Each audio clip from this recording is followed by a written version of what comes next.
You are now listening to the Behind the Mic Show from the Cheap Seats Sports Bar and Grill in Champaign, Illinois, presented by Ford of Tuscola.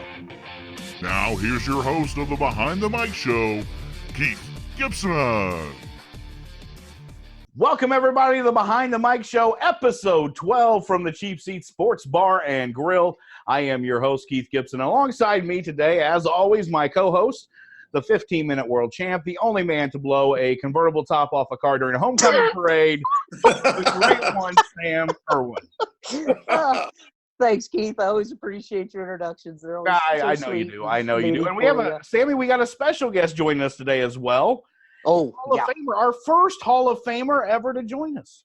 That's right.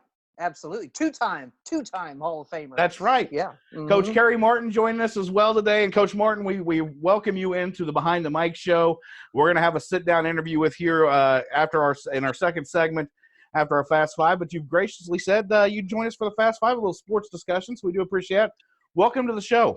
Hey, it's great to be here. I'm honored to be here and to speak to two pros like you. And so I know I'm in good hands, and I look forward to sharing with you guys and learning something about sports from you two. Oh, well, we've got him fooled already. He said pro. Yeah, right. It's like he's not listened to the show, has he?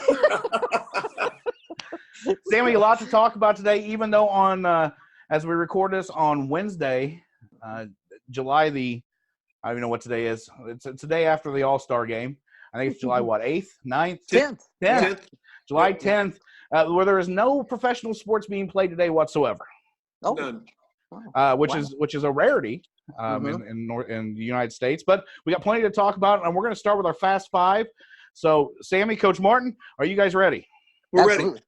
Monday was a fantastic display of power in the Major League Baseball All-Star Home Run Derby, and Sammy, a 20-year-old, put on a show in Vlad Guerrero Jr. I know you watched it. Coach Martin, I don't know if you watched it, but it was a show and a great spectacle of young talent, and I loved it. Sammy, what was your thoughts on it as you watched it? Well, every year, we get excited when it comes around, and as we've talked, I'm not a huge baseball fan, but I definitely enjoy watching the Home Run Derby because you never know what you're going to see, and the show they're able to put on, it's one thing for these guys that they can hit a 450-foot home run when the ball's coming in at 97 miles an hour because you got a lot of power coming in, so it's easier to go out if you can connect. But, their batting coaches are throwing in at, 60 to 70, maybe tops miles an hour, and they're still hitting at 450 plus. And then you get a kid like Vlad Guerrero Jr., who's – how old is this kid? 20 years, 121 or 140 days, something like that. So 20 years old, and he put on the show of shows when he hit 29 home runs in one round and then followed it with 29 more, which he set a record by beating Josh Hamilton's. And just incredible. And they were shots. I mean, there was none that just barely got – it was just shot after shot after shot. Just incredible. And the amount of stamina you have to do to be able to do that is just incredible. I don't think people get how hard that is. And then Pete Alonso from the Mets, who's a former Gator, by the way, did a great job and weathered the storm, and then it came down to those two, which, by the way, I picked the final, which you haven't mentioned, but I picked the final. Pretty proud of that. But, man, what a great show and what a great exhibition for Major League Baseball. And they were so young, and the future is definitely bright. So it was awesome to watch. Well, and Jock Peterson, was right there with Guerrero in that second round. He even said afterwards when they interviewed him on ESPN that he was spent. He was done, toast. Absolutely. And, he didn't ever get a break. Mm-hmm. And so it was just nonstop, and it was a great show, a great thing for Major League Baseball to put on too. Even though they do it every year, but those guys really put it up in the forefront, and I'm sure ratings were through the roof. Coach Martin, did you get a chance to watch the Home Run Derby Monday night? You know what? I watched it, and I didn't watch it live. I watched it later, but I tell you what, the thing about it that shocks me is that it's everything that Major League Baseball wanted the Home Run Derby to be, because everyone loves the home run. The game has become a home run game. It's a strikeout home run game rather than a high batting average game like when I was younger. But it's changed, and the Home Run Derby fits into today's game perfectly. But you wonder where the limit's going to be because what they did in that Home Run Derby, you wonder in the future, how could it be any better than that? I mean, it was just incredible what those and the age of the guys doing it. These young kids are hitting the ball. As Sam said, there were a whole bunch of no-doubters in those home runs. And the number they hit, Wow, you're just watching the evolution of baseball become this home run game, and the home run derby is just perfect for what fans want to see.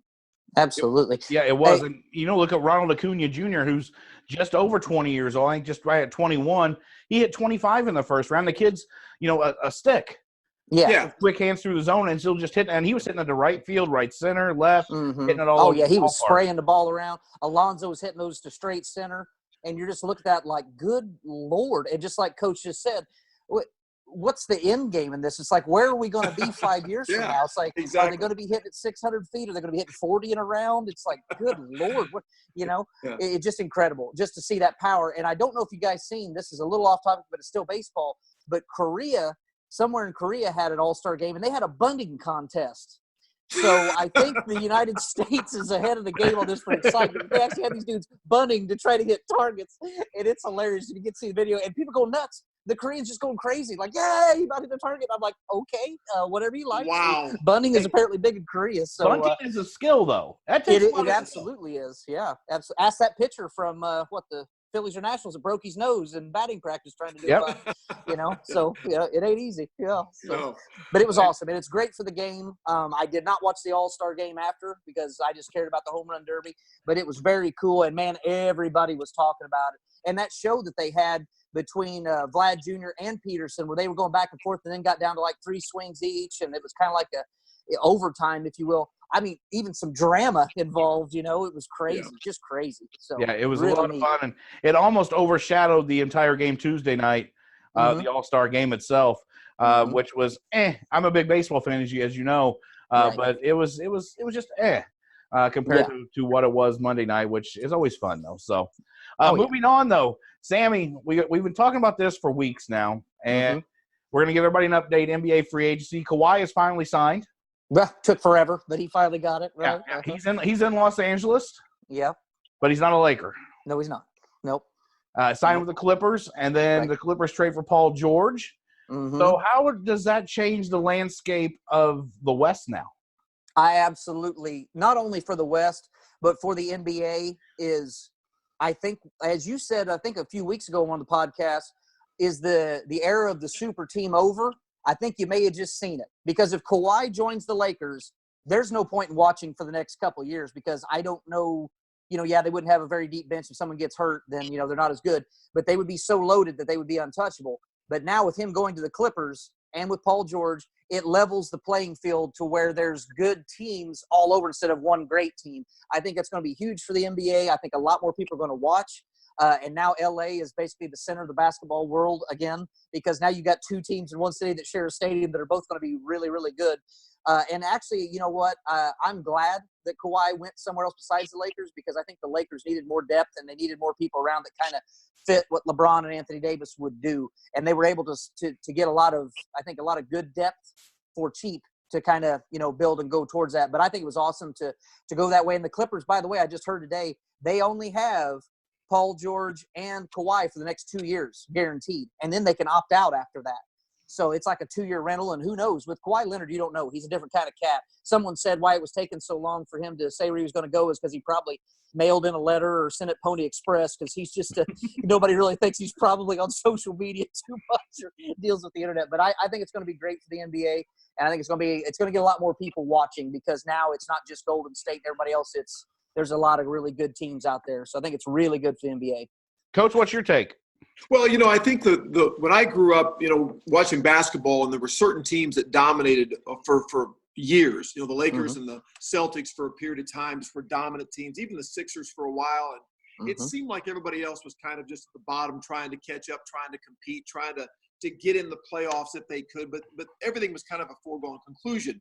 And now you'll notice the shift in the game is so dramatic now because these guys are changing teams and they're signing, and sometimes for 2 years, but when they go there for that 2-year period, whether it's Kevin Durant or whoever it is, all of a sudden that team is prized to be a championship team or has a really good chance at it. But then that little era that it may be over, unlike the old days where it seemed like it lasted for a decade. Now it's moved on to some other team now has a chance to win the championship. So as long as you're in the hunt and you can sign somebody or a couple of different players here or there, you're giving teams that probably didn't have a chance years ago to have a chance to compete.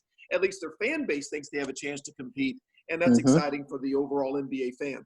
Well, Absolutely. everybody's excited except for New York, and the Knicks fans, I don't think they're too excited. What a dumpster fire. I mean, they couldn't even get people to come in to talk.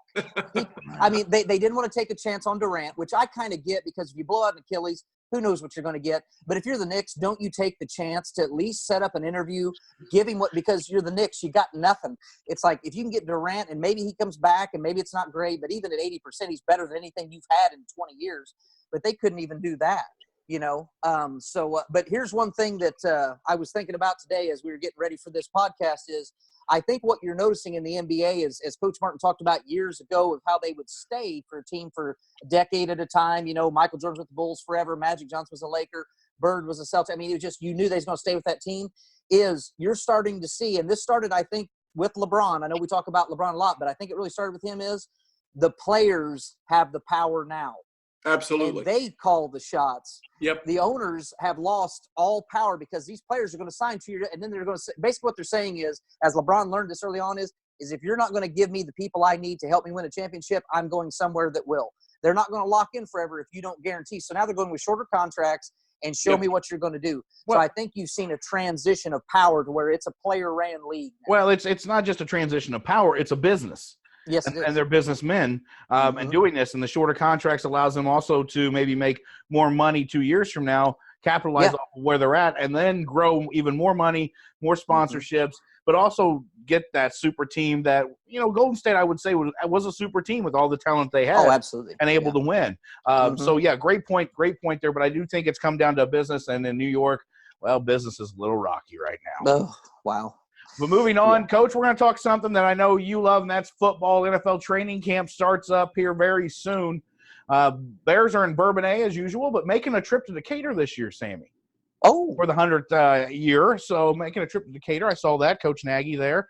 But, Coach, NFL training camps, I tell you what, I'm going to stop you real quick. I know if I'm a multi-million-dollar NFL player, the one place that I want to go of any place in the world is Decatur, Illinois. I mean, it's got it all. It smells great. There's so much to do. I mean, that's a winner. So, and no offense to our listeners from Decatur, but yeah, it's awful. They know. They live there. Yeah, they do. You're right. But, NFL training camp starting. You have 2-a-days as a high school football coach. What is the most you can get out of your guys? What is the one thing you really want to stretch out during preseason? What's the one thing you really want to get out of training camps, out of summer camps, everything? What's the one thing you really want to stress at that time? Well, it's changed since the days of coaching players like Sam Erwin back in the early 90s. I mean, there's 25 contact days now in the summertime. So the summertime, there's a lot of time spent on, kind of learning the schemes that you're going to run, fine-tuning those schemes, finding out what the skill sets are of your kids and what you can run out of your system and so forth.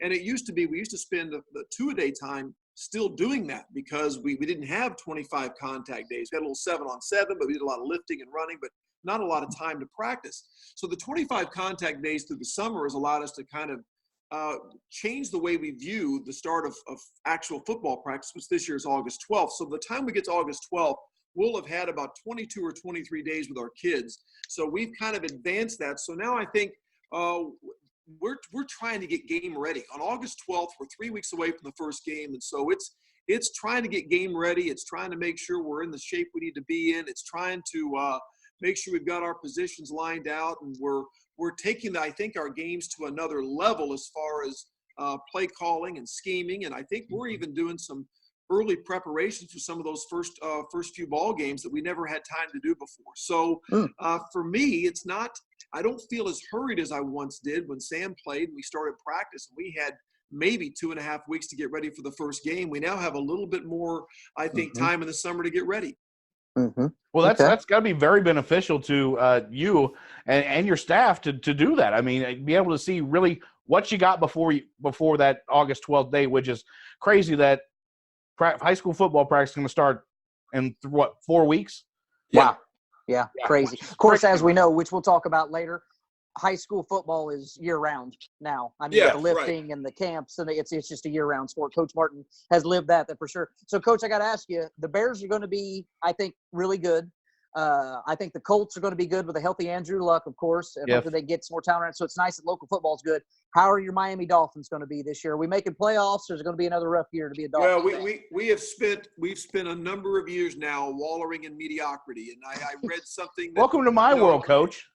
Well, listen. So that in their last 100 games, they're like 50 and 50. In their last 80 games, they're 40 and 40. I mean, they are the epitome of mediocrity. So, a lot of people are optimistic that they're not that far away, but they're also not far away from being a really bad team. They're kind of in the middle, and they've made some decisions, I think, signing people that didn't fit in the system and trying to get a name guy here or there that they paid too much money for, and they've made some draft mistakes. But I think, generally speaking, most of these so-called experts think they're headed in the right direction for the first time in a long time. But it's a quarterback-driven league.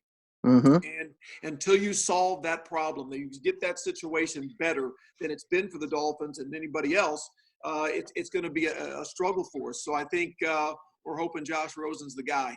Oh, that's right. And if not, you've got Fitzmagic to come in and give you a couple wins. Listen, for a 2-week stint, he is as good as anybody. He is the greatest quarterback of all time in a 2-week stretch. I mean, that just goes down in history. We know that Tom Brady may be the best of all time over a full season career, but let's talk 2 weeks, and that's right. Ryan Fitzmagic. I mean, incredible. If he comes out again in the gold chain and the hairy chest, I'm a huge fan just because he looked like he was a professional wrestler, and he cut a promo, and it's fantastic. But as we know, in the division you're in, sadly, aren't you in the Patriots division? So basically, you guys aren't going anywhere until Tom Brady dies or retires. So it's just kind of – You're probably right, Sadly. How many more years does Tom Brady actually have? Oh, the way he looks, 4 or 5 if he wants to? I think he said he wanted to play till he's 45 at least. Well, Giselle must keep him in good shape. That the TB12 diet. TB12. Yeah. So, But so the Bears, though, looking going to build off a nice season last year. If they could have made a field goal, they really had a nice season. I think that's going to be an area of concern for the Bears. But defensively, I think they're going to be great. I'm excited to see football come back. I'm excited for Sunday naps during football season. Kind of previewed it last Sunday, Sam. You know all about Sunday afternoon naps. Absolutely. Best thing in the world. That's right. But, So, Coach, we'll talk a little bit. We'll get in more here when we talk in our second segment about high school football and your career. But what's the one thing that you have stressed so far this summer to your guys? That's a good question. I think fundamentals, man. We're a young football team. We've got a decent bunch of senior leaders, but after that, our depth is all young kids, and so we have really tried to stress fundamentals. We've really tried to stress technique and trying to keep it fairly simple right now and not overcomplicate things. And for us, that has been the big thing because we've got some young kids that have to go through a fast-track learning program right now to get ready because I don't think we're going to start a lot of sophomore kids, but I think a lot of sophomore kids are going to have to play for us in a backup role. If we get an injury, some kids are going to have to come in and play. And, of course, that's always a concern. But for the future, that's a good thing. But for right now, it's a concern anytime you've got to rely on young kids who've only had a freshman schedule to play under. So for us, fundamentals, technique, just getting the basics down, working on our tempo game, and just we're playing a lot of 7-on-7 right now and really stressing the passing game now, run game coming up in a couple of weeks. So just piecing it all together. It's like a puzzle to us. We're putting the pieces in and a few at a time and just trying to make sure it's right. That's kind of like this show. Yeah. Except Coach Martin has success. We just kind of still we're just still here. Right. Moving on, NFL's coming up, so I'm sure we'll get into that in the next few weeks. Sammy, talk about the NFL schedule too, and we'll talk about what's going on in training camp. But gentlemen, one big thing for the United States here recently, the Women's World Cup. The United States won it, the victory. A lot of controversy in it with the women who were very outspoken about it. But one thing, Sam, I want to talk to you both about is the one thing that came out of it to me was equal pay. It's not equal. It's not even close. Right. Personally, I don't think it's right. I think, the sponsorships are there. The money's there. They're just not getting paid. And I saw in New York today that they signed that they will not be playing in New York unless there's equal pay, which I think is pretty awesome. Absolutely. What's your take on that? You know what? The way I look at it is this. It's 2019. And we're still in the greatest country in the world somehow talking about where a man is making more than a woman for doing the same thing. And here's the thing, as you said, with the Women's World Cup, those girls are phenomenal. they're the best in the world, and it's not even close. Whereas the men's soccer team is not very good and hasn't been good forever, yet they're making 6 times more money, I think they said. There were some figures that came out of where they make – hell, they're even making like 15 – I forget how much money it was per loss, whereas the women get paid nothing if they lose. So they're only making money if they win, and it's a lot less than the men are making, and the men never win anything. Nothing. I mean, I couldn't play soccer for 5 minutes, so I'm not making fun of the men in any way, any stretch at all. But the women they're putting the product out there. People are watching. I think the ratings are definitely there, and plus, it's hard for me as and Coach Martin can tell you this as him as a history teacher as well, is you take a lot of pride in your country and the red, white, and blue and all that. And to me, it's embarrassing as a country to have where in 2019, women are still not paid the same as men for doing the same thing, if not excelling better than the men in that sport. And there must be something to it about maybe the sponsorship money's not there yet, or the ratings, or the money's not, I don't know, but it makes no sense. And the way I like the women that they're doing it is they're good, they know it, and they're using their platform to not only do well on the world stage and win, but and they back it up by playing well. Now they can go out and say, we're going to make changes. I saw the main Captain Day. She's phenomenal, who's been very outspoken, and she made a great speech today about it. So you hope you see changes coming from it. And that's where sports is very powerful in this country, is sometimes you can make a lot of positive change, with your platform. So Coach, what are your thoughts? Well, first of all, you'll have to educate me on this a little bit, because I don't know who decides the pay for these individuals, like the men's team and the women's team. Where does that revenue come from? Is there a set amount of money they decide ahead of time to pay them? Yeah. Or is it based on the revenue they generate, or how is it based? Do you know? FIFA actually sets that before play starts in the World Cup. Mm-hmm. So FIFA, as the governing body, sets that up for the pay, and so that's. I mean, they've got. If you look at some of the soccer contracts, multi-million dollars these guys are getting paid. Yeah. And so FIFA sets it up, and that's where I think the big discrepancy comes from, is that the governing body of FIFA and the U.S. national team pays too, but they're not paying equally either. So that's why I think the big controversy is coming in, because they're not paying their women the same as their men. Yeah, right. FIFA's one thing because it's a worldwide deal with soccer, but then in our own country, just like the Olympic athletes, how they're not paid, extremely well.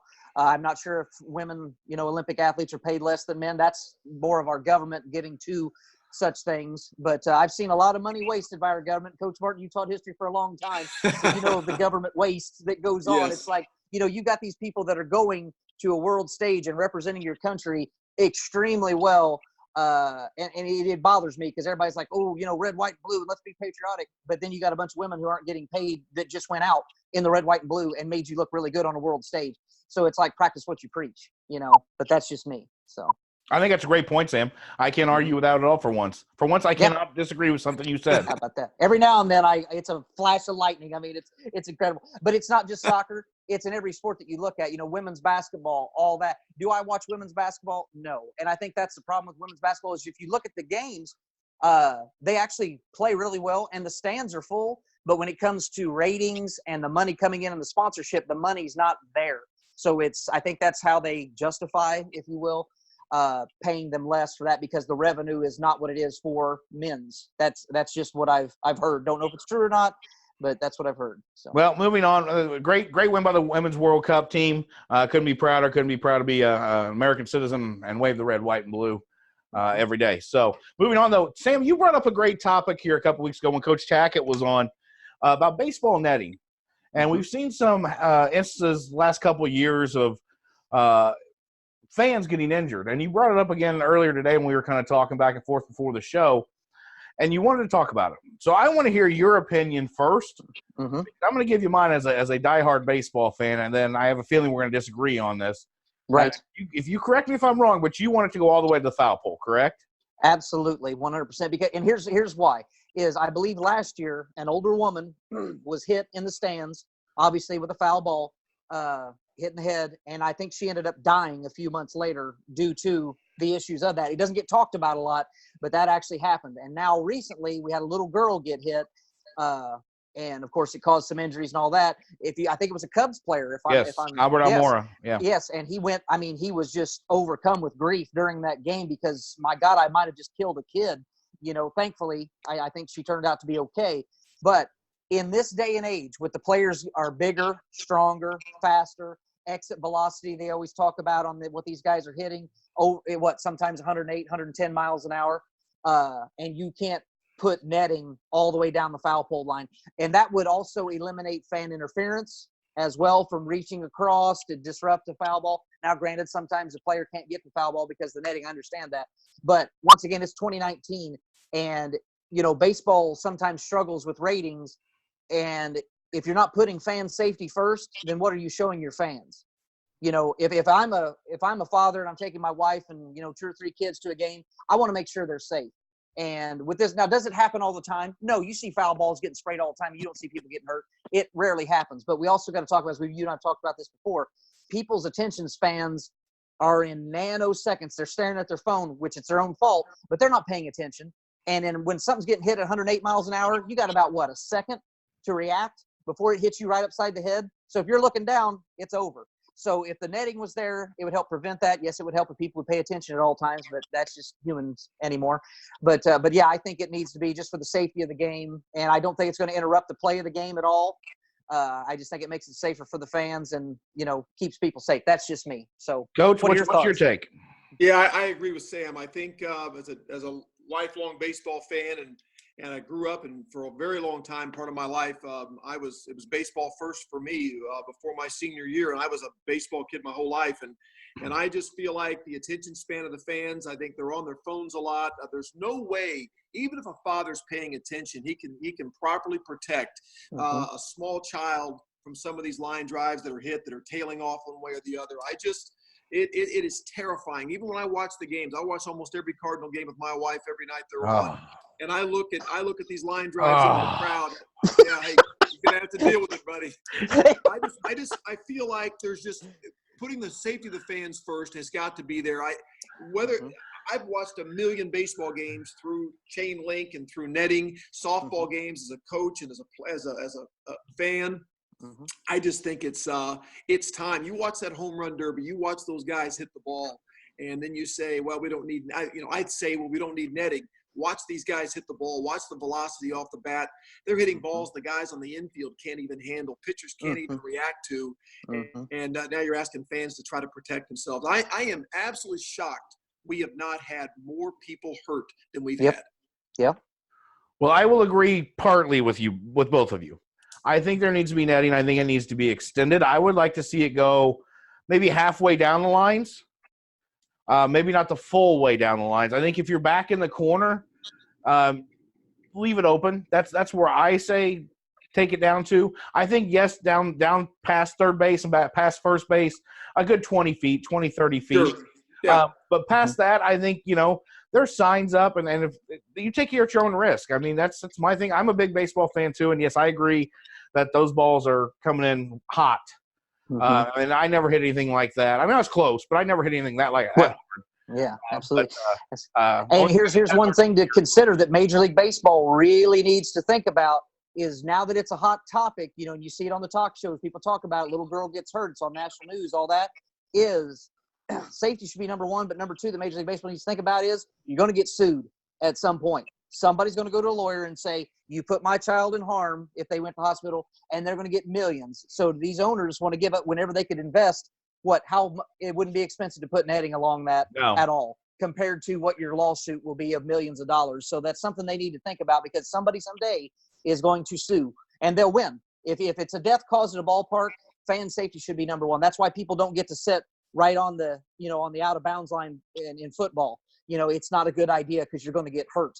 So they get to sit up in the stands and behind fencing and all that, like, Coach Martin talked about. So I think that's they better be thinking about that. I think my thing is, I think it will come to having netting the entire way down within the next 3 years. It's just a fact of getting it implemented, and I think getting it in the next contract, I think, could be, which is coming up very soon for Major League Baseball, we could see that come into play as well. So, well, what's the downside too? Are fans not going to buy a ticket or come to a game because there's netting? I mean, I really think that the upside to putting the net up and protecting fans is great. The downside, I don't know fans. Someone's going to say, I would go to the game, but they put netting up, so now I'm not going to take my family. I don't see that being a reality. So I think there's a lot of upside. There's very little downside. And the way they can do the netting today, you can do it without obstructing people's view, I think. Agreed. And it would be positive news for professional sports to say we care about the fans. Sure, that's nothing but positive news. Right. And you can't beat that. So that's exactly right. Well, gentlemen, that's our Fast Five for the day. Thank you very much. We're going to take a quick break and hear from one of our great sponsors, Bees Trees. That's right, Sammy. Greg Miller, Bees Trees. He's going to, if you need to see tree trimming, give Greg a call. He'll be happy to get your yard cleaned up and your trees trimmed up. But we'll be right back. And, Coach Martin, we're going to give you some hot topics and hot questions, and we're going to sit down with you and have a nice conversation. So if you'll stick around and do that with us, we'll be right back here on the Behind the Mic Show from the Cheap Seats Sports Sounds good. Bar. Ford of Tuscola has a large lot full of new and pre-owned vehicles. Check out their great financing, friendly staff, and professional service center. To help you get the most from your next vehicle, make the short drive to Tuscola and find a great deal on your next car or truck. Welcome back, everybody, to the Behind the Mic Show, episode 12 from the Cheap Seats Sports Bar and Grill. I'm your host, Keith Gibson, alongside me, my co-host, Sam Erwin. And joining us today is a two-time Hall of Fame high school football coach, Coach Kerry Martin. And, Coach Martin, we thank you for joining us in our first segment. We welcome you back to the Behind the Mic Show. We are very grateful that you have graced us with your presence on this show and made it much better than what it normally is. Well, I appreciate it. I'm honored to be here. It's always nice to be asked, and people think you might have something of great quality to share, and I hope that I can. But just being asked to be on here is special to me. Thank you, guys. Well, we appreciate it. And, Sammy, you played for Coach Martin. I didn't have the privilege of doing that. But a very revered coach from our hometown of Flora. People still talk about Coach Martin to this day. So, Coach, you made a big impact on a small community. And we are forever grateful for that. But Sammy, I know you've done some research, haven't you? absolutely. It's almost as if now the student has become the teacher. So yeah, for the first time ever, I'm actually in charge over Coach Martin. This is a great feeling right now. Oh, this is scary. Yeah, right. Yeah, it's like you don't even know because obviously anybody that knows me, Coach Martin knows me really well. It's like with Sam, it's like you just don't know what you're going to get, so you just hope that he stays, in that area of goodness and doesn't veer off and go crazy. So you just don't know. It just depends how intense I am. But I've done some research, and like you said, obviously Coach Martin made a huge impact on those. Well, anybody that's ever played for him, but I can speak personally for that, and I know several of my buddies that we still stay in contact because of football and because we play with Coach Martin every summer. We get together, me and Wes Turner and Matt McGrew get together and go fishing, and every time without fail we start talking about football and Coach Martin. And even though it's been 25 years now, which is just makes no sense, but time goes by pretty quick. But yeah, it made a huge impact. And I've always said this, that even though he's a great football coach, he's an even better person and phenomenal teacher as well. People don't talk about that, but if you ever were lucky enough to sit in a classroom, just wow, just incredible. So really good at what he does. So this is a huge honor for me to be able to sit down and talk with him.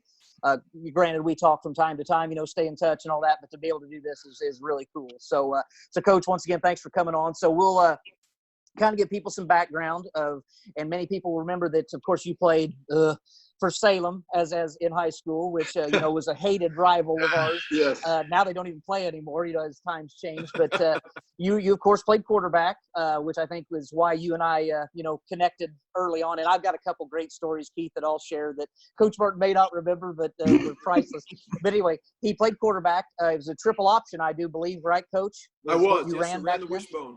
Yep, ran the wishbone. Coach Martin's who taught me how to run the option, of course, how to get that mesh and all that with the fullback and all that. Played for Coach Buddy, correct? Yes, I did. Yeah, who was a huge influence on you, correct, Coach? I mean, that's probably why you got into coaching and teaching as well. Yeah, he's probably the reason I'm coaching. I watched a guy come in and take over what was a really bad program at Salem at the time, and he transformed it in a single year. I think I saw the impact he had on the individual players, certainly like myself, but the team, the school, and the entire town. went through a transformation, I believe. I got a little uplift, got a little swagger to them, got a little confidence in them. And I watched football do that for my hometown in a single year, and it had a profound impact on me. He only coached me my senior year, but that was a special year, first playoff team in Salem history. And I think the reason I'm still, I'm in the business I'm in today is because of what he did for me my senior year. Yep. And it's amazing how that transitions is when, obviously you became a coach, the impact you had on your players, because you have people like Eric Major who's in coaching, and I got into coaching as well. And that was all because of what obviously we saw you do. So it's nice that that's how you learn, and then it passes on to, future generations of coach. And I'm sure you've got plenty other players that have played that have gone into coaching, no doubt, from what they've seen from you as well. So your first head coaching experience was in the big town of Sparta, and I believe your age at the time, were you 24 whenever you got that job? Yeah, I took the job at 25. 25. I was hired in the spring of 1990. I was 25 years old. Yep. Right. So that has to be quite the experience, as you're only, 7 years older than maybe some of your senior players. So it's like, boy, how do you get these kids to listen to what I say when you're so young? But in your first year as a head coach, did you go 7-3 and make the playoffs? Is that right? We did. We tied for the conference title. We made the playoffs. I have to tell you that I really took a job, and I got it because nobody else wanted it. Sparta was that's true. Sparta was really, really bad. When I went there 3 years prior to getting the head coaching job, they had the longest losing streak in the state. We won one game my first 2 years as an assistant. My third year as an assistant, we won 3 games, and then the head coach left. And that left a 25-year-old defensive coordinator, and they came to me and said, look, we don't really know who wants this job. If you want it, you can have it. And I said, and the reason I took it is because the 2B senior class was a very special group. I had coached the sophomores to a 6-0 season. I love those kids, and I think they had a lot of respect for me. And so they were the perfect group to have as your first team at 25 years of age. So that they're the reason I took the job. Let me tell you, they were a special group to have that first season. And I didn't know a lot what to do other than what Chuck Buddy had taught me, and Kirby Phillips in Salem as a JV coach. But I knew a lot of things what not to do from my previous years there. So it was just a really good group to start with, Sam. Absolutely. That's not a bad way to start, though, 7-3 in a playoff berth. No, and especially when Sparta had not been very successful. So to go 7-3 and to tie for the conference title against Murphy and DuPois, 2 pretty big heavy hitters, was a big deal. I mean, it was probably a bigger deal now when I think about it than I realized when I was at the time of the season. It turned 26, and it's like, that was a big step for a first-year coach. And again, I give the credit to those kids. They were a special bunch, tough bunch. And Keith, you will find this will be a common theme with Coach Martin, is even though with the phenomenal success he's had, he's never going to take credit for any of it. He's going to dole out the credit to everybody else. That's just the kind of guy he is, which is why, once again, I've never met anybody that said a bad word about him. How can you? Because he's just very humble. So they're a lot different than you, huh? Yeah, absolutely. I'll take the credit you're going to give it. Yeah, look at me. I remember I told Coach Martin something. I think it was maybe the wrestling thing we were doing. I told him we were doing it, and he said it. It was the funniest thing. I was dying laughing. He goes, "You know what about Sam Erwin?" And I said, "What's that?" He goes, "Sam Erwin loves that spotlight." I said, "Oh yeah, the brighter the better." It just shined down upon me, absolutely. So So anyway, in reading some of the articles that have been done, I think your position got cut due to budgetary constraints in Sparta after that year. So you had to move on, and fortunately for us, the opportunity at Flora opened up. So you made the move over there. And you went 18-11 in 3 years, made the playoffs twice. I was very fortunate to be my junior year. We went to playoffs and had a great team. But your first-year team, you had monsters like Randy Ellis and Lance. I mean, large, mean people that you stepped into. Once again, maybe a fortunate situation. I'm sure when you walked in and saw Randy Ellis, you're like, okay, this is not going to be so bad. That helps, that you had something there. But you were able to, and I remember you made at the time was a controversial decision you had to make in the middle part of the year, maybe early middle part of the year, where you had a starting senior quarterback in Sean McKinney, and you felt something. You and I talked about this a lot, where you felt something where you had to make a switch. And you gave the ball to Steven Stringer, who was obviously, I believe, a junior at the time. And so those are tough calls that a coach has to make that you probably hated to make, but you felt what was best for the team. So can you talk a little bit about that and what kind of plays into a coach's mind when you have to make a tough decision like that? Yeah, that was a tough one for a second-year guy, and I got to be honest. You're right. I walked in that first day and met with the team, and I was surprised at the talent that was standing in front of me. And Jerry Stringer had been the coach before me, and he sat down with me and was so amazing in helping me with the transition. And he told me, he said, "Trust me, there is talent. You are not taking over an empty cupboard." And he was exactly right. And so there were some things to work with. And again, that's not just trying to deflect the credit. I mean, I'm just being honest, and you know it, Sam. There were some good players in that group, and Sean McKinney was a leader, and he was the kind of the vocal leader of that group, and he was the quarterback. But after a 2-2 start, I just felt that Steve Stringer brought something to the quarterback position that I had seen in some late games and in practice that Sean didn't have. But here's the deal: that was going to be hinged upon how Sean McKinney handled it. And to this day, I still tell Sean McKinney stories to my teams because I took him out of the game at halftime at Mount Carmel, and Sean McKinney was cheering louder for Steve Stringer the entire second half than anybody else on the team. Yep, ultimate teammate. Handled it with class. He really did. That's right, and that helped every other kid on the team, I think, accept that transition, because if Sean had handled it differently, it might not have gone so smoothly. And saying that, Sean then went and played in the secondary. Sean then went and played tight end, became an all-conference player, and that's because he handled it like a true team member. And our success was very much based on Sean's ability to accept my decision, and you look back on it now, it was a good decision, but it was a very tough decision. Right. And Sean McKinney also, me coming in as a scared to death freshman, thank God for football, because I was scared to death, even though the rougher crowd, let's just say, knew my brother very well, and they told me, "Dude, you got nothing to worry about, we got your back." And I'm like, I don't know who you people are, but you partied with my brother, so I should be okay. Because freshman walking into high school is never a pleasant experience. But Sean McKinney and Randy Ellis, Jason Lauterbach, those three guys, thankfully, with the football camps and all that, Sean and I, because I played quarterback too, Sean kind of took me under his wing, and I hung out with him a lot. And boy, you talk about making it a smooth transition to high school. So I'm like, I'm running with these senior guys that are like the kings of the high school. I'm gonna be okay, So he did it all, outside of football, all that. He was just a leader at all times.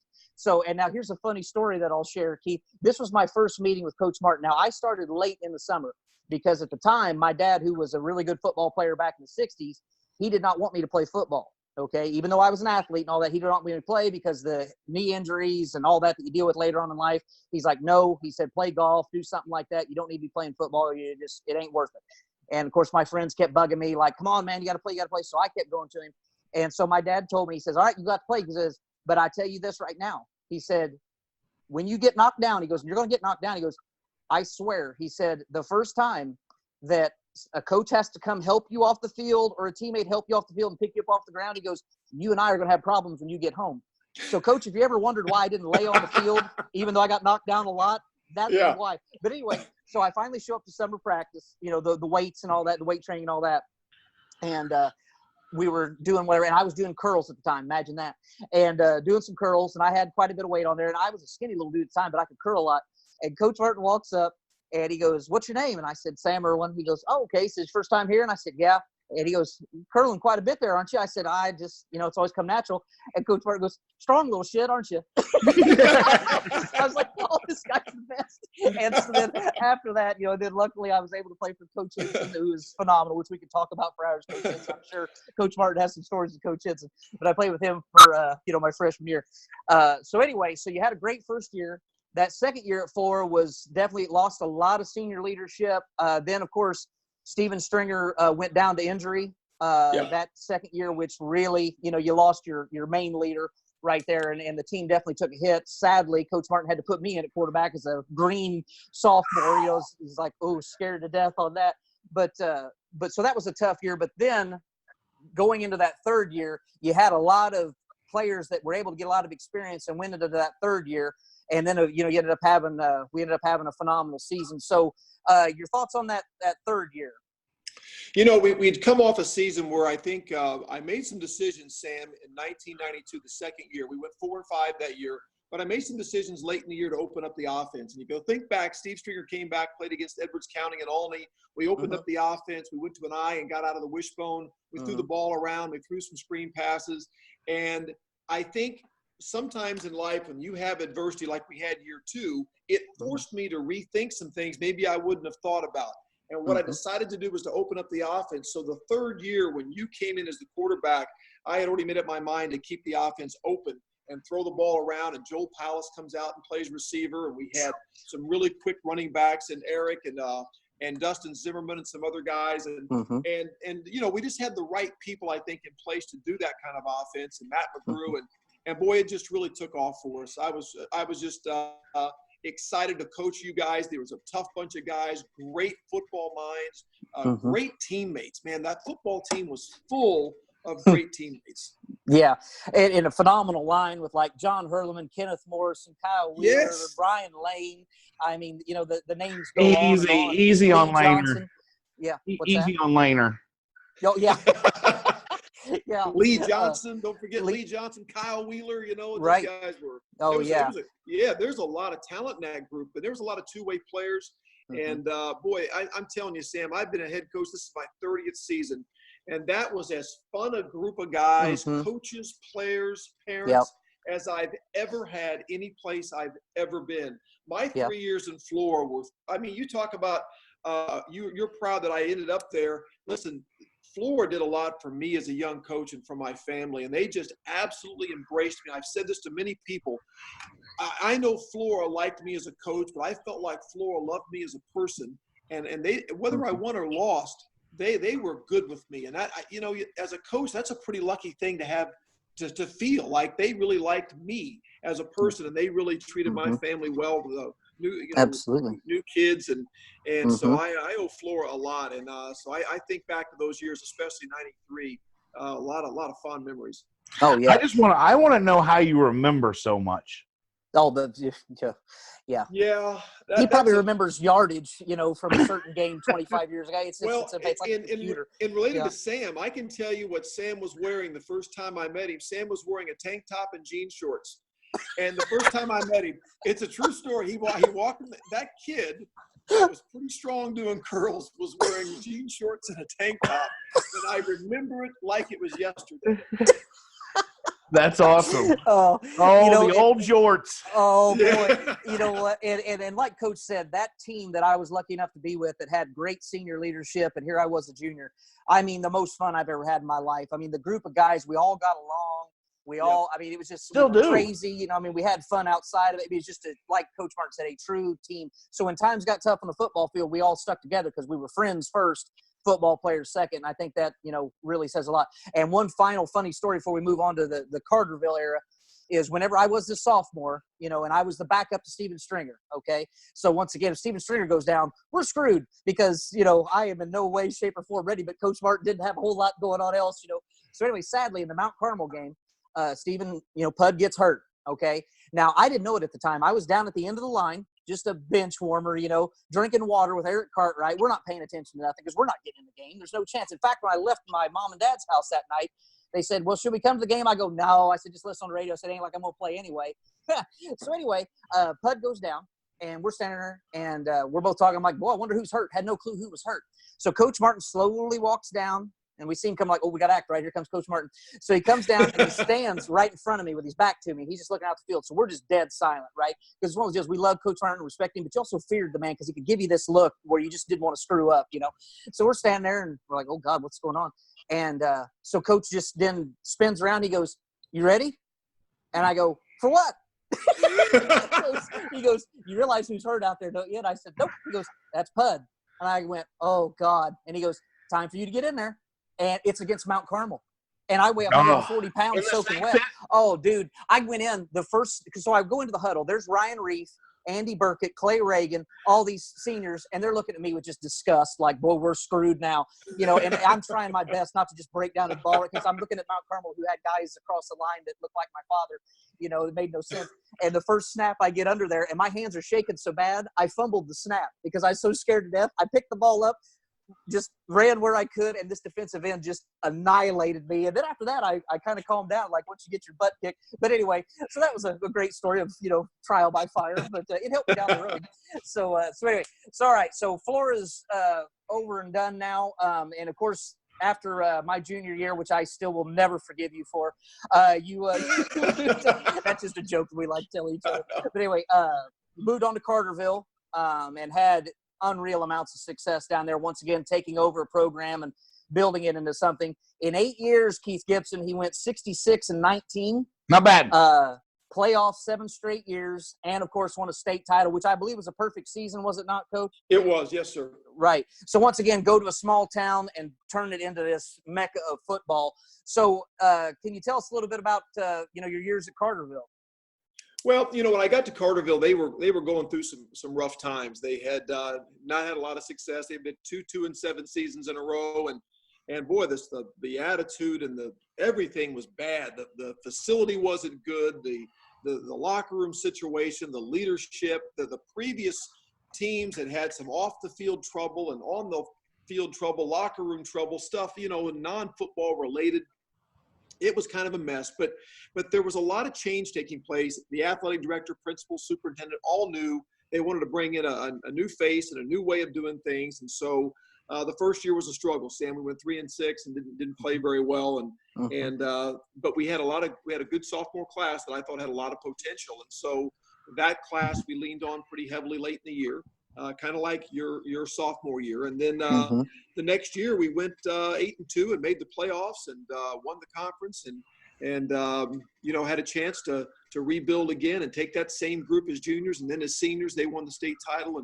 And I was, that's just the epitome of what you're in this for, as far as on the field stuff, is to achieve that. And at a pretty young age, I was able to get the right group of kids. My brother came on as a coach. We got the right coaches on the staff, and just all those pieces came together. I'm telling you, the stars aligned, the planets aligned, and we stayed healthy most of the season. We got the breaks we needed, and just a special bunch, probably the smartest bunch of kids I've ever coached. But we had size and speed and strength, and they had cohesiveness and all those ingredients that you need. And I got to tell you, we had some luck too. We had some balls bounce our way, and got some breaks. You got to have it. I don't care how good you are, you got to have it. And we did. Right. And we won some games late and made some comebacks, and culminated with a big win over Spring Valley Hall and the championship game at Bloomington. So it was a special year. Well, let me ask you this, Sam. Go ahead, Keith. Go ahead. What did you say his record was at Carterville? 66-19. 66-19. The first year, Coach, you said you went 3-6. We did, yes. So in 6 years, you lost 13 games. Is that correct? I guess that's the math. Yeah, 7 years. 7. Yeah, went pretty well after that. Pretty good. Pretty good tenure. Now, let me ask you this, Coach, because many people will never know the feeling. What is it like to, when you go down, you've been coaching for a while, you go down there that first year, and it's rough. It's a rough transition, but you're building it up. But you get to where you're there in the fourth quarter. There's a minute left. You've got it won. Let's say, I don't remember how close the game was, but the clock's ticking down. What is going through a coach's mind at that point when you've reached the mountaintop, especially with a perfect season, a state title, what you've went through in your life up to this point? What goes through a coach's mind at that point? I can get chills sitting here thinking about it, because the feeling comes over me as if it was yesterday. I mean, it was just the culmination of a lot of work. And I got to tell you, Sam, the thing about it, after you've played 14 games, you've got a little bit of tunnel vision. I mean, I think when I think back now, I watch myself in those old films and I see that young guy on the sidelines coaching, and he seems so calm and collected. And here we are in a semifinal against DuQuoin in overtime. And here we are at Bloomington playing Spring Valley Hall. And I'm wondering, but you have to realize 14 straight weeks of football, 14 straight scouting reports, 14 straight weeks of practicing on Thanksgiving Day, getting ready for the game after. I mean, so there's a little bit of tunnel vision. So I don't know, in the moment you realize the magnitude of it, because you've been going one practice at a time, 1 week at a time, one game at a time. So, and I think in some ways that's a good thing, because it allowed me to stay focused. I didn't have the big picture view of it quite yet. But as that clock ticked down, it starts to come over you just how big of a deal this is, and the crowd behind you. And we had the worst weather possible, and our fans were just living it up in it. And it was raining sideways and 33 degrees. And people are telling me later they all caught pneumonia from the game. Totally worth it. Yeah, but it's worth it because we won. Yeah. So, but I think that night was just almost like you just thought about so many things. And I got to tell you, one of the most blessed things about it was that my entire family was there. My parents were both alive. My brothers could be there. My in-laws were both, everybody was alive. My father-in-law and everybody who was around me in my life at that time was able to be there and share in that. And so, you sometimes wonder, did you win one too early? And how do you handle that? But I think I'm thankful I won it when I did, so everybody that was around me could be there and enjoy it and share it. So that's pretty awesome. Yeah, but I think the tunnel vision has a lot to do with it. But I look back how that night was pretty overwhelming as the evening progressed and it began to sink in. Mm-hmm. How many times, Coach, have you watched that game since then?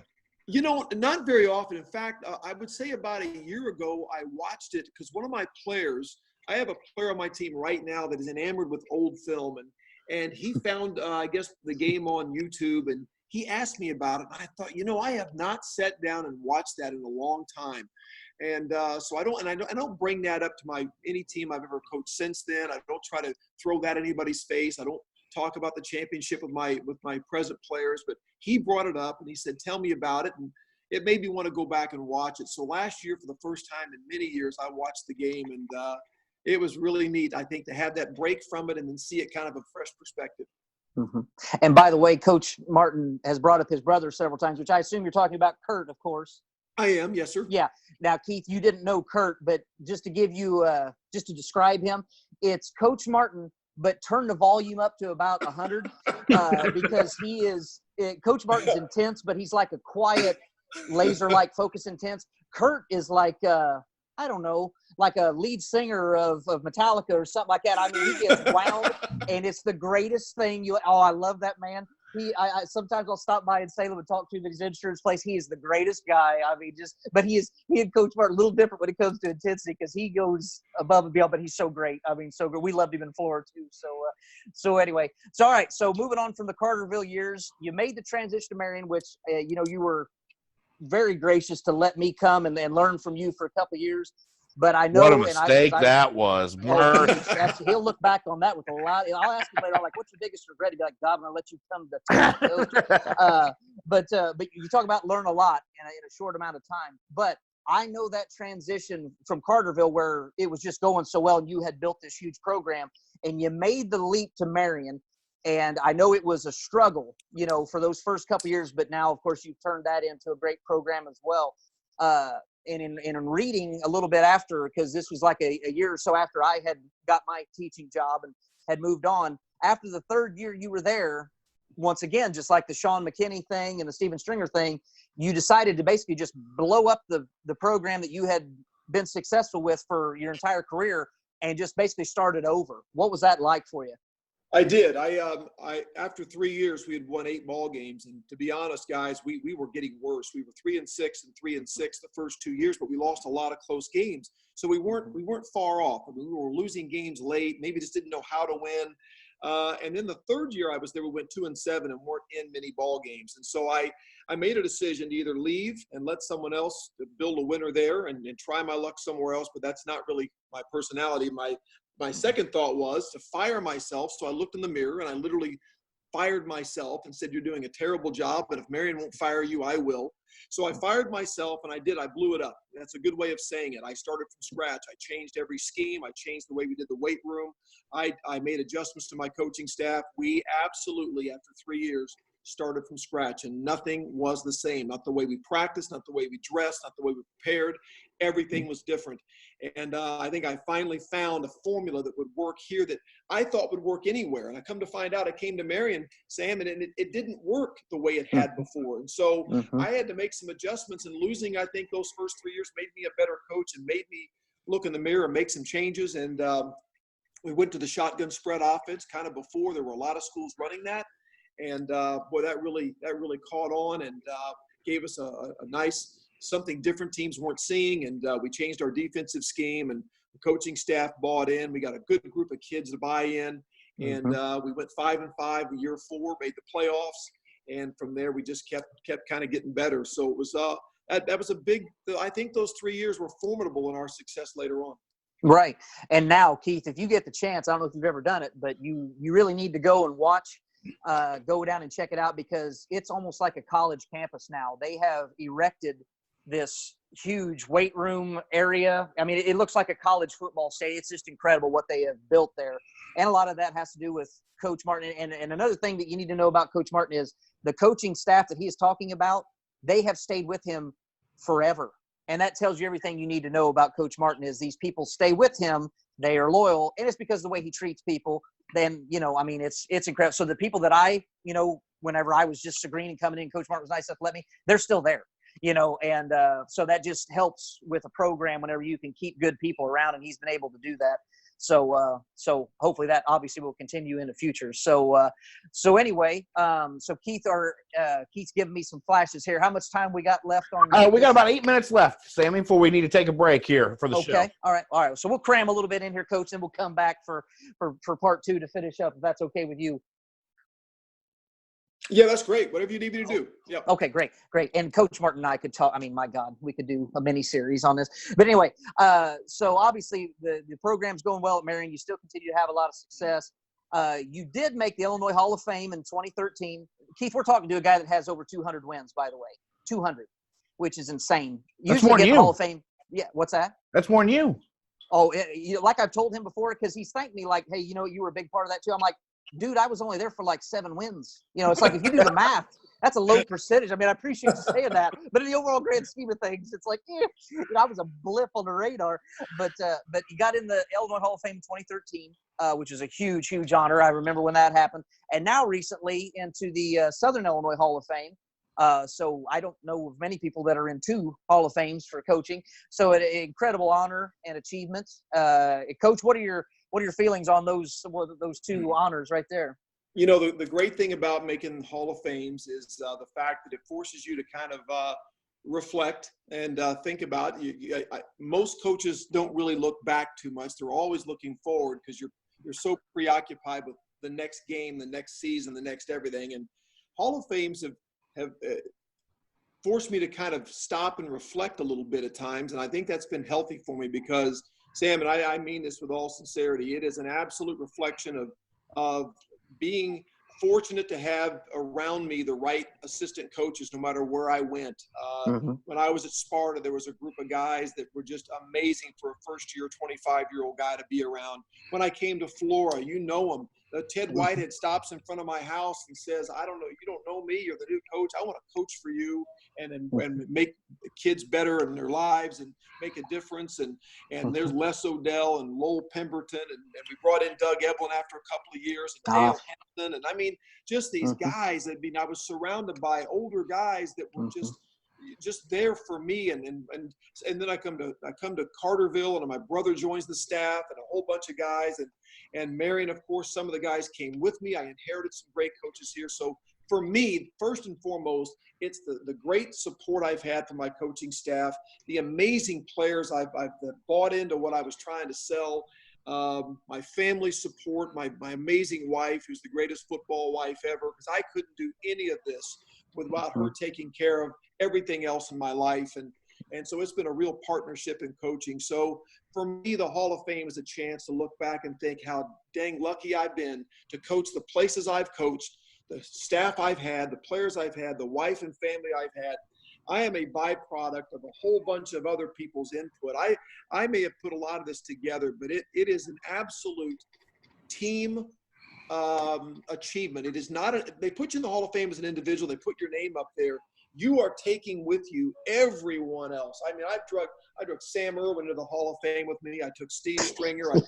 I took everybody, because I don't make it without the contributions. And Sam, you thought you're only a part of 7 wins, but listen, when you're a part of a program and whatever you did on the sidelines, there was an encouragement of a player, or you have a legacy that was left when you came into the program that affected other people. You made other guys better.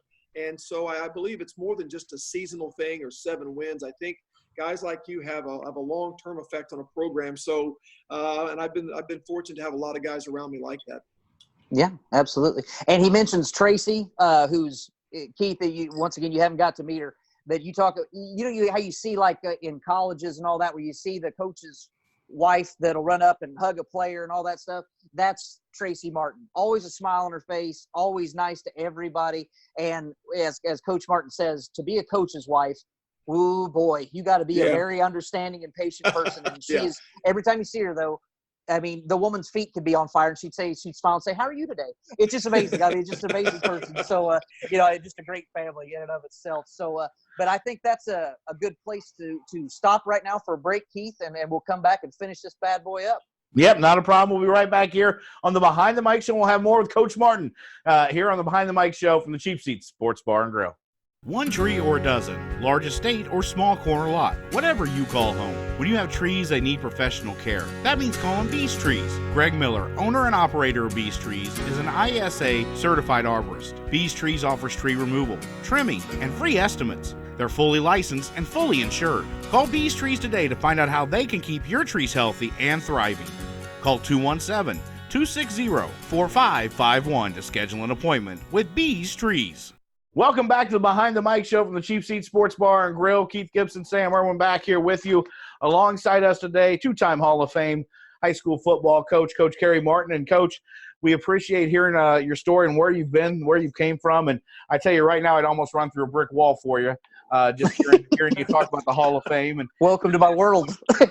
I tell you what, and one of the most humble men I've ever had the honor of talking to and interviewing as well. And I've done this now for many years through the radio and things and talking to a lot of coaches. And Coach, I would. And Coach John Gross was another one I'd run through a wall. But right now I'd run through a wall for you. So love it. But let's talk. I have a couple questions for you, Coach, as we come back here and get ready to finish the show here and finish up with you.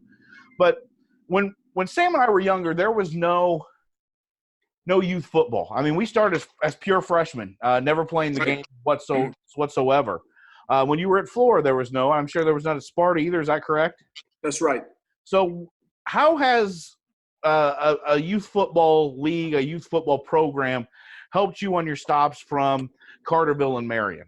Well, to be honest, I think youth football can be extremely beneficial. I think, but it can also be detrimental. I think it all depends on how it's run. When it's run well and things are going right and they're teaching the proper fundamentals and they're doing things the right way, they're knowledgeable, they're understanding, they're empathetic with the age group they're working with.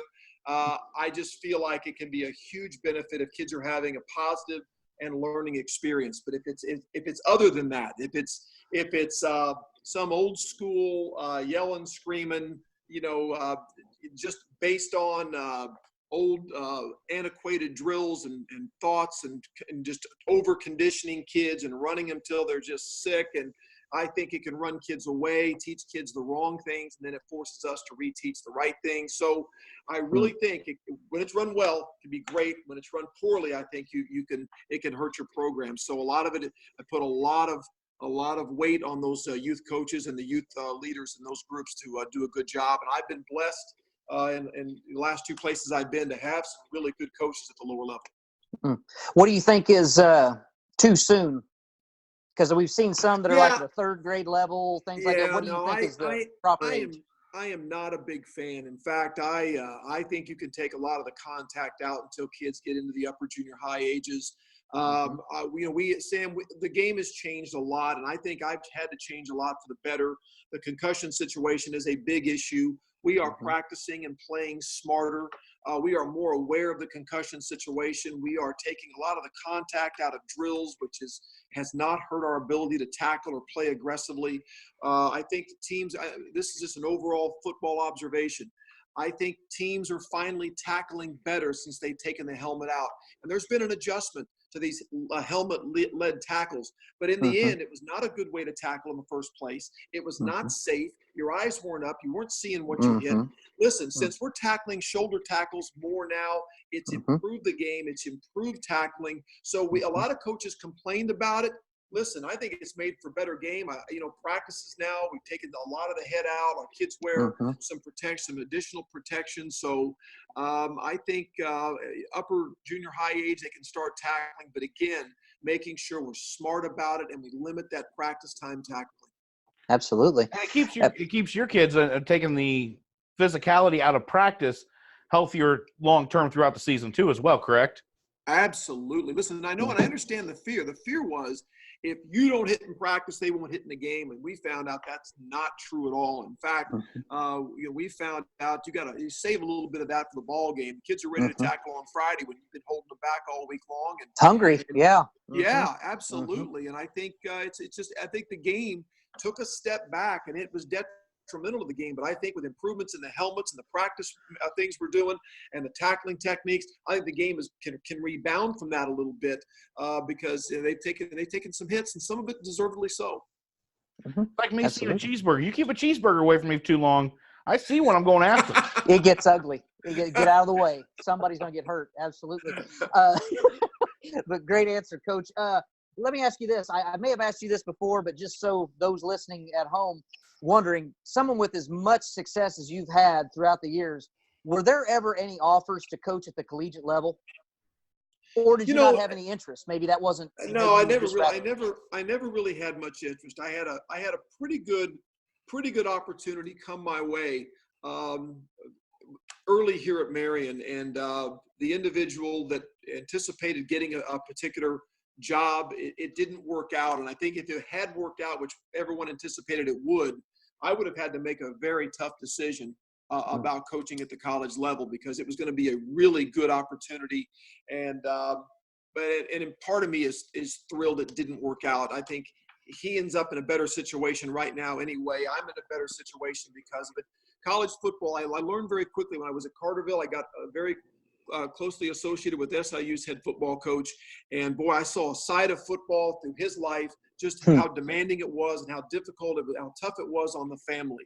And I just had little kids at the time. Right. And I just decided that I love the game of football, that maybe the purest form, and the purest form is high school football. So for me, I'm coaching right where I need to be. Those college coaches on the road a lot. Yeah. And you'll see the job security. I mean, it's anymore, it's 2 years, 3 years, 4 years maybe, and then, you're off to someplace else. You look at the resumes online of some of those guys, where they've coached, how many places they've been, and how difficult that is on a marriage and on your kids. So, no, I never really had much interest other than that one time I really dabbled with it, but it never worked out. Right. Now, Keith, I want you to, as you said earlier when we came back, that run through a wall. Imagine you're sitting in your living room as a high school senior and with your parents deciding where to go to college, and a coach comes to visit that can talk like this. Can you imagine the recruiter he would have been? Oh, fantastic. Oh, man. I mean, it's like, sign me up. Like, I think Lovey may be looking for somebody like that. Yeah. That's right. So, Coach, another question I have. Obviously, like you said, you're in your 30th season now, which is just still hard for me to comprehend. But with all of your experience and knowledge and what you've been through and all that, for those that may be, listening at home or, just maybe happen to pick this up somewhere, what advice would you give a young man in his early 20s, let's say, that was like you, that wants to get into coaching and all that? What advice would you give to him? Well, I think to be successful as a coach, boy, you really have to embrace it, Sam. You have to read the books and watch the videos. A young coach today has access to far more than I had access to when I was young. I had to spend a lot of time on the phone or reading books, and today they've got access to so much information online, different YouTubes and just so many things you can look at, so many video series you can buy and purchase and right there online, download it. So I think, Sam, to me, it's just being an amazing student of the game and learning as much as you can and talking to successful coaches and taking notes and just buying in, because I think the big thing I see is a lot of guys want to be a head coach, but are they willing to pay the price it takes to do that and to be a really good head coach? There's a price you got to pay. And I was fortunate. I went on a fast track with a good bunch of kids, but in today's football, boy, the game has changed scheme-wise. It's advanced dramatically, and I feel like you just got there's a lot to learn about the game of football right now. And here I am, my 30th season, and I am still trying to keep up with everybody else who's out there learning every day. It's a very competitive profession.